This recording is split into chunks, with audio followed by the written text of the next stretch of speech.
If you live in the Midwest or you've ever driven through the suburbs, you're probably very familiar with the sight of a bunch of identical houses with short trimmed green grass lawns, and they all look the same.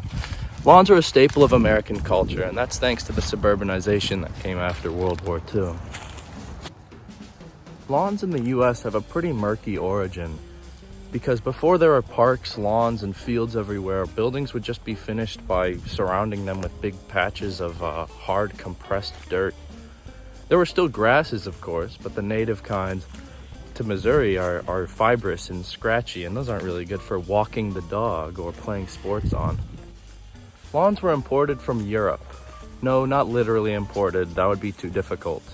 But French aristocrats used to use huge expanses of short-trimmed green grass to accent their estates because it made them look like they had a great amount of land and it reflected better on their image. So when they moved to the US, and specifically when the US started to suburbanize after World War II, green grass lawns became a status symbol to show that you had the time, money, and equipment to mow your lawn.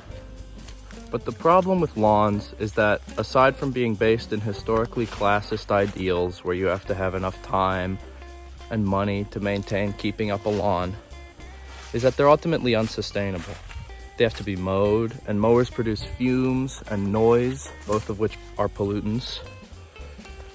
They have to be watered. They take up billions of gallons of water a day in the country. And you have to use harmful chemicals to weed and get rid of pests. And those harmful chemicals are always consistently washed off and contaminate the water and food supply. But if lawns are so bad for the environment and they're so widespread across American culture and they take up so much land in the country itself, what can we do about them?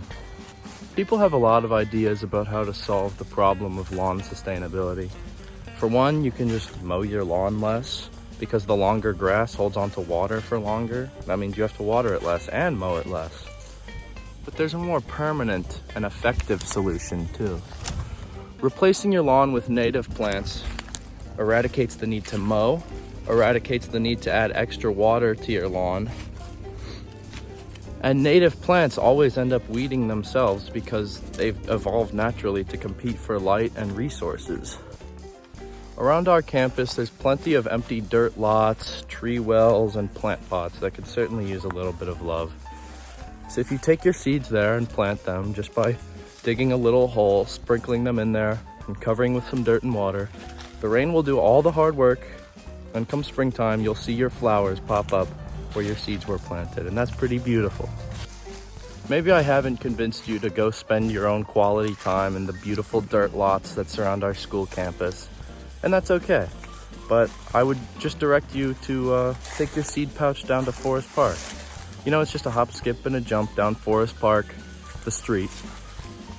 And there's plenty of huge fields and garden banks where your seeds would gladly take root. And what's awesome is that come springtime, if you go back, you'll see the little impact that you've had on the landscape. And I think that's what native gardening is really all about. It's about creating beauty from nothing in a place that maybe needs it the most, like our city or our campus. But most importantly, the main rule of gardening is just to have fun. Hope the grass is always greener on your side. Okay, bye.